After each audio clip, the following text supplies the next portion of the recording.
I welcome you to my my law class, and before starting, I want to address some of the stereotypes that might be existing regarding the study of law. You might be asking yourself, I am a business student, why am I studying law at the first place? Or you might think that law is pretty boring and it's based on remembering all the laws and regulations that exist. Well, that's completely false. Law is very exciting. It makes you powerful. It makes you aware of what's happening in the world right now, and it makes you realize the legal consequences for everything that you undertake. So it's a powerful tool that you might have and you must have while studying and after your studies, and keep, of course, your whole life. So without further ado, let's jump right into the general outline. I'll explain what we'll do during these 6 weeks, and then start my first lecture. So here we have the general outline. I'll start, of course, by introducing the legal concepts that you are not aware of, but you will become very familiar with it as we go. So don't be scared if you do not understand some words or if you found them not familiar. You'll get used to it very quickly. You'll get the hang of it. Week 2, we'll study the sources of the law and the court hierarchy. In week 3, we'll focus on contract law. As business students, contracts are pretty much the base of your work, or the base of your future business. So we'll study first the contract law based on the UK provisions, and after it, in week 4, we'll study contract law based on the Moroccan provisions. Same thing for company law and partnership law. We'll study them in the UK, and then we'll compare what we found to the provisions in Morocco. So I'll try to do this comparative approach towards everything. So we'll start first by studying criminal law, civil law, tort law, contract law, company law. And let's start with, of course, a definition of the law. What is the law? It seems like a very easy question to answer. The law is the law. We found the law everywhere. But in fact, it is really complex and delicate to define the law or to draw borders. So Aristotle came to a conclusion saying that law is order and a good law is a good order. What does it mean? It means that we have a law when we have the order, and the law is good when it's implemented. The law is good, or the law is efficient, when it starts being applied, when we see the effects of the law in our society. So the question that we struggle with is the content of the law. And how can we recognize it when we see it? How can we recognize the law? And that underlines the idea of the purposes of the law. So law is centrally concerned with the problem of social order. The law organizes our lives in a society. Because we don't live alone, we have rights and liberties, yes, but we have laws that prevents us from crossing the red line. We have legal consequences for breaking the law, or as we call, infringing the law. So the legal consequences can be paying a fine, paying damages, perhaps going to prison, seeing someone's life taken away. I'm talking here about the death penalty. So the legal consequence differs depending on what type of infringement has been done. This is why if we break criminal law, we'll pay some type of a fine or prison. If we break a non-criminal law, everything that is not criminal, we call it civil law. So if we break a civil law, which means if you do not pay your taxes, for example, if you do not execute a contract that you already signed and agreed on, you'll have to pay money compensation that we call damages. This is why when we conclude a contract with someone and this someone doesn't fulfill through his obligations, we say, you'll have to pay me damages. These damages are money compensation that we pay to the party that suffered from the non-execution of the contract. Before moving to the legal system, we'll talk about the law and specify here that I am teaching the law in democratic societies, because we have some other types of societies that are not democratic. And when we talk about the laws in non-democratic societies, we talk about the laws that are inefficient, that have no point. So this is not what we're talking about. What I mean by that is that I'm talking about rules that are going to be applied. When, for example, you do not stop at the red lights, you'll have to pay a fine. If you're not in a democratic society, some will pay a fine, some will not. So let's move to the definition of the legal system. Now that we define the law, that we assess the fact that it exists everywhere, because when you go, for example, to a store to buy something, you pay for goods or for a service. That means that you concluded a contract that is based on contract law. When you pay your taxes, that is based on tax law. When you get married, get divorced, heritage story, for example, that is based on family law. When you, for example, want to buy a house, that is based on real estate law. So everything is linked to laws that we apply. And that's what we call the law in general. Now I will speak or talk about the difference between the law and the legal system, because we tend to think that it's the same thing. When you hear in the news that someone is criticizing the legal system of this or that country, they're not only criticizing the laws.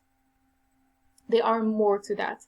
When I speak about the legal system, I speak about all the bits of the law and the surrounding machinery of justice. And let me explain that. When I talk about a legal system, I'm talking about the laws. I am talking about courts as buildings and people inside that buildings. Judges, barristers, attorneys, bailiffs, all these personnel inside the courts is part of the legal system. When I talk about the legal system, I mean the police officers in the criminal law areas. I talk about the police stations. So all of these personnel and all of these buildings, all of these laws are constituting what we call a legal system. And on that basis, we can criticize the legal system of that or this country. We can say that that country has a corrupted legal system. This one has a very efficient legal system. It depends on all these elements that I just cited. The law also differs from country to country depending on what kind of society do we want. Do we want a society that will use, for example, 7 types of drugs? Because in some countries, it is allowed to use weed, for example, for medical purposes. It is illegal here in Morocco. Do we have a society that will be able to have guns everywhere? It is illegal in some countries to sell guns, but for example, here in Morocco, it is illegal. So depending on the type of society that we want, depending on the type of legal system that we want to set, the laws differ. We have some things that are legal in our country, illegal in some other countries, and vice versa.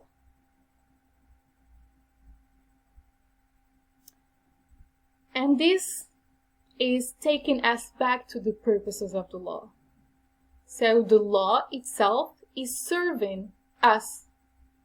It has some purposes that is directly related to a citizen of one country.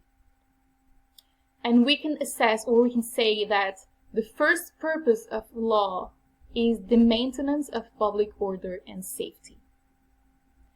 And I can give a very clear example of the laws and regulations that came out or that were enacted after the COVID-19 pandemic. So the laws that were enacted, the quarantine, was to ensure our safety. When we say do not go out, it is illegal for you to go out after 7 p.m. or 6 p.m. It is for the maintenance of the public order.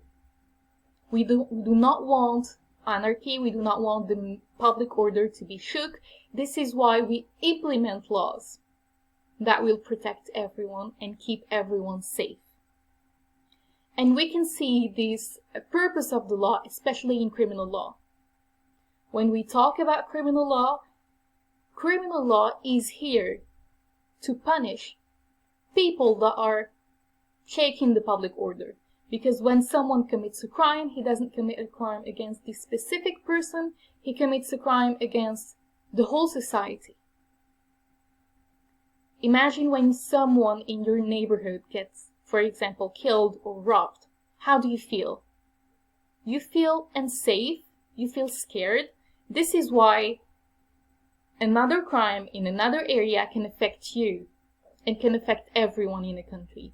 And to ensure that everyone's safe, we have the laws that are, of course, implemented. And at the same time, there is a risk of every country to use the laws against the citizens. In some societies, we use the laws to oppress the citizens. We can enact a law in a country that tells the woman not to vote, for example. This is a type of law that is enacted in order to oppress minority or oppress a part of the community. The second purpose of the law is the protection of individual rights and liberties. We all have rights, and depending on the rights that we have, the law is protecting them. We have the right to live. It's the first and most important right that we can have. The right to vote, the right to choose our religion, and this is why we need laws to protect our fundamental rights and liberties. We have also the right to a fair trial. Every criminal needs a fair trial. Prohibition of torture. Even if you are in front of the worst criminal on earth, he commits a genocide, he kills thousands of people, you cannot apply a legal consequence to his acts unless you give him the right to have an attorney, to defend himself, to have a trial, to go to court, etc. We have the right or the freedom of speech. We can say whatever we want, within limits, of course. We can protest also if we are not happy with the law, if we're not happy with a certain situation that is going on. We have the right to gather as a society and protest peacefully, of course. The third purpose of the law is the organization and control of the political sphere. So this is a very delicate purpose. Why? Because in every democratic society, politics and laws must be separated. We cannot use both at the same time. But it is not as easy as it looks, because inside the parliament, the MPs are enacting the laws, are voting the laws. So there is, of course, an interaction between politics and laws. They need to remain separate, but we cannot make them 100% separate to have a democratic society. So what ensures that politics and laws are separated is the Constitution. if you do not know what is a constitution, is the most important law within all the laws that we have. We have a constitution that tells us how to enact laws, how to deal with politics, how are we going to split the power between the king, parliament, executive power, media, and other powers. So this written constitution is the law of the laws. In the UK, there is an unwritten constitution. So this is one of the differences between UK and Morocco. We have a constitution that you can check if you want to after this class. You can rough out, read very quickly the titles and what it's enacting. In the UK, the constitution is unwritten. It's not that it doesn't exist, it's just unwritten. Well, the fourth purpose of the law is the regulation of the economic activity. And when I say that the laws are regulating economic activity, the law plays a major role in facilitating and encouraging national and international trades in goods and services. Let's give you an example. You are a businessman that wants to expand his business. You want to export your goods outside of Morocco. You will need to pay tariffs. Those are taxes that you pay to be allowed to take your goods from Morocco to this other country.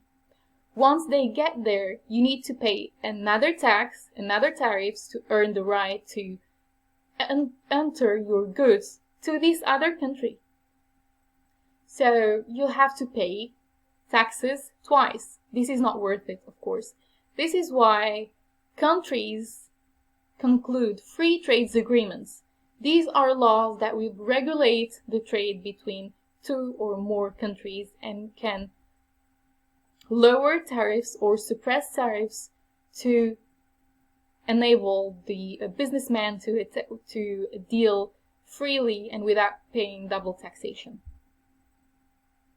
So it creates what I call the legal framework and conditions that facilitate the trade and establishes all the principles that can split the risk allocation. If I am transporting my goods from country A to country B and something happens to the goods, some type of accidents in the middle, the laws are telling us who bears the risks. Is it country A or country B? Do we split the risk? Etc. If there is a dispute between country A and country B, who will solve this problem? So a dispute resolution mechanism exists thanks to the laws. At the same time, the laws play roles in restricting some types of activities. If you are going to come to country A and implement a business that is going to pollute the environment, the laws will step in and restrict his rights or their rights of implementing a business in my country because it pollutes the environment. And this is why the regulation of the economic activity is really important.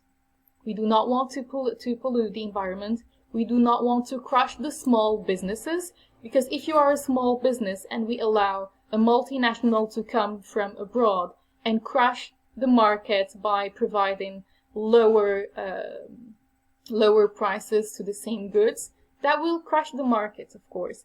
And this is why we need laws to regulate that. The fifth purpose of the law is the regulation of human relationships. So this is really important. The law regulates how we do our marriages. The law tells us what are the rights and obligations of the man and the woman if they decide to split. The law tells us how do we split our heritage as siblings, for example, or a family. So the law regulates every aspect of this human relationship.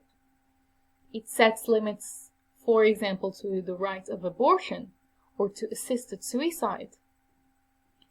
And of course, this is diverse depending on the country. Some countries allow abortion, some countries allow assisted suicide, some countries are banning all these types of acts. So again, it differs from country to another. The sixth purpose of the law is the preservation of the moral order. And this concept of the moral order differs from country to country. We do not have the same morals, but it protects your liberty to choose a religion for yourself. For example, it restricts the public display of pornography or racism or hate speech. This is what we call the moral order. The seventh and the last purpose of the law is the regulation of international relations. So, international relations are governed primarily by a form of law called public international law. We have country A that is right next to country B. How are we going to regulate, for example, the borders? Where does it start? Where does it finish? So the law tells us the surface that we need to take as a country and the surface or the borders of the second country. The law or the regulation of international relations is setting territorial boundaries, and it tells us how do we regulate the diplomatic relationship between these countries. So in the live session scheduled on Tuesday, I will explain an example of a case that have been followed, and I will give you also examples of all these purposes and how they are enacted between the UK and Morocco. So now let's move on to the court structures. So we talked about the definition of the law, we moved to the legal system, and then we talked about the general purposes of the law. Why do we have law? Why do we need law? What it regulates. Now we are moving to our court structure. And this is, of course, different between the UK and Morocco, but what I'm stating right now is universal. So looking at the English courts as a source of law, it is important to draw two basic distinctions. One is the distinction between trial and appellate courts. The other is between civil and criminal courts. So trial courts are what we call first instance courts. Appellate courts are second degree courts. Let me explain. When you go to court for the first time, let's say you concluded a contract with someone, this someone is not happy with the outcome. This someone is, you didn't execute your point of the contract, so he's going to sue you. He will sue you before a trial court, a first instance court. This is the court that you go to when you go for the first time. And if you're not satisfied with the sentence, if you're not satisfied with the final result, you can go to the appellate court. It's the second instance court. It gives you a chance to reopen the case and give another sentence for you. The other difference in the court structure is between the criminal courts and the civil courts. The civil courts are taking care of the non-criminal area. If a crime is committed, if someone steals, if someone kills, if someone robs, etc., he goes to, or he is tried before criminal courts.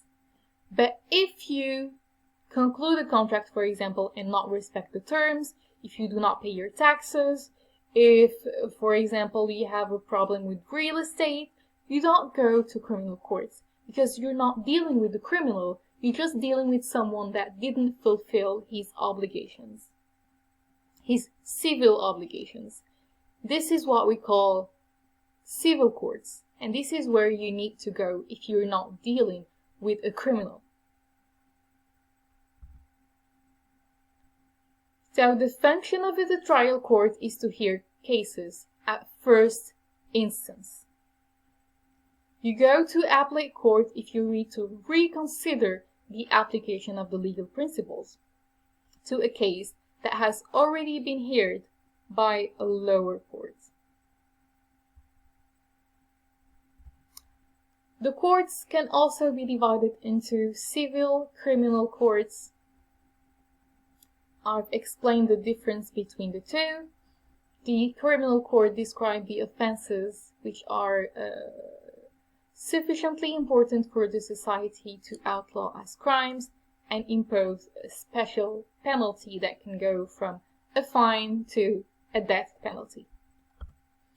The term civil law is used to describe all those areas of the law that are not criminal.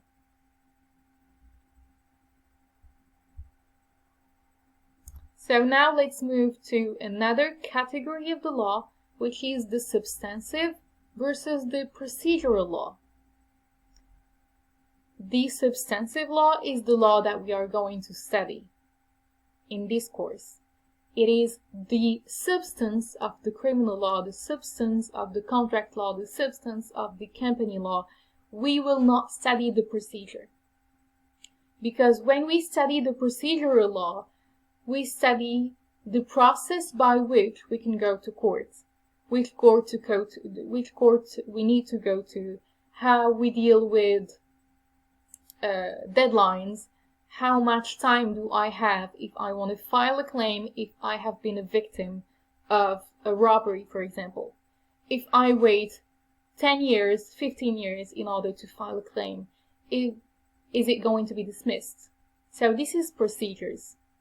Should I go to the first instance court, to the Supreme Court, to the second degree court? So all these questions are answered by the procedural law, which is not what we want to study this year, because you're not practicing lawyers. You won't need the procedures. You will need substance. So let's start with the criminal law concepts, which are really important. I am going to state them really briefly and then detail them on our live session. So the criminal law is concerning the offenses, their prevention, and their consequences. And when I say that a crime was committed, I say that a crime was committed against the society as a whole. The state is responsible to prevent the crime. That's why we have police officers, and bring the culprit to justice. So if a crime is committed, the police officers are the ones responsible to catch the culprit and sue him before criminal courts. The fundamentals of a crime are a guilty act, what we call in Latin actus reus, and a guilty mental state, mens rea.